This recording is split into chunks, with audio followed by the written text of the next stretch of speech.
Come June, July this year, nearly 1.5 million graduate engineers will pass out.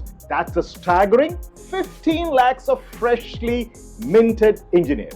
And you know this, only 10% will get job offers. That's about 1.5 lakh graduate engineers. Of that 1.5 lakhs, only 45% of applicants, that is about 70,000 fresh graduates, kind of meet the expectations of the prospective employers. This data showcases the widening skill gap between the graduates are equipped with and what the industry wants. Students generally get equipped with hard skill, as it involves technical proficiency in the branch one is passing out, and colleges try to equip them with a structured syllabus and exams. But companies are looking for a combination of hard skills and soft skills. Soft skills are those skills like communication, problem solving, teamwork, emotional intelligence, etc.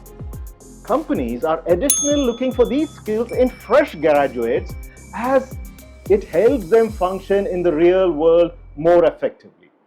But sadly, colleges make no effort to continuously equip them with these skills. The other problem is, even though most colleges have systems to impart hard skills, they are not able to keep pace with the fast-changing technologies adopted by the industries and stay relevant. So it's obvious that 55% of those 1.5 lakh fresh engineers go into industry with a handicap.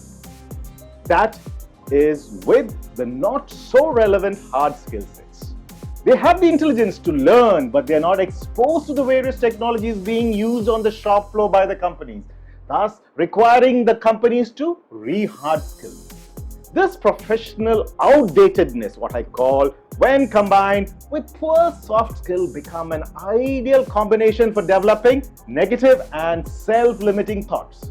Thoughts like, I don't know, I can't do that, how do I do this, I'm not good, I don't have the talent, and other such excuses. They start to doubt their accomplishment and feel as if they are a fraud or a phony in that very new environment they have just landed themselves in, despite having evidence of their abilities and successes. These young professionals are not able to deal with the stressful situation generated by this hard skill handicap, and when it further gets coupled with poor soft skill, grow into developing a negative mindset, which many a time leads to early burnouts. Like what happened to my young friend Arjun.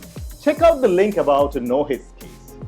Thus, the majority of the 80,000 who get a job develop some kind of imposter syndrome and start hating the very profession they had chosen. Imposter syndrome is defined by these traits called the 4 P's of imposter syndrome. They are perfectionism, procrastination, project paralysis, and people-pleasing. The degree of this trait varies from person to person, and the model perfectly fits the fight or flight or freeze response that our sympathetic nervous system fires up when we feel fear or we are in danger. Young professionals thus entering a new job are highly skilled but often struggle with unsubstantiated fear of the unknown. Common ways imposter syndrome manifests itself and affects one's professional life are through self-doubt. Young professionals start doubting their abilities and start believing they are not capable of the present role and they are not as competent as their colleagues and peers. Secondly comes the fear of failure. They avoid taking up challenging tasks or projects because they are afraid of making a mistake and being exposed as a fraud. Thirdly, overworking. To compensate this perceived inadequacy, they overwork themselves, trying to prove their worth, which can lead to burnout. Fourthly, they avoid recognition. They downplay their achievements or avoid recognition because they feel they don't deserve the praise. Finally comes the difficulty in asking for help.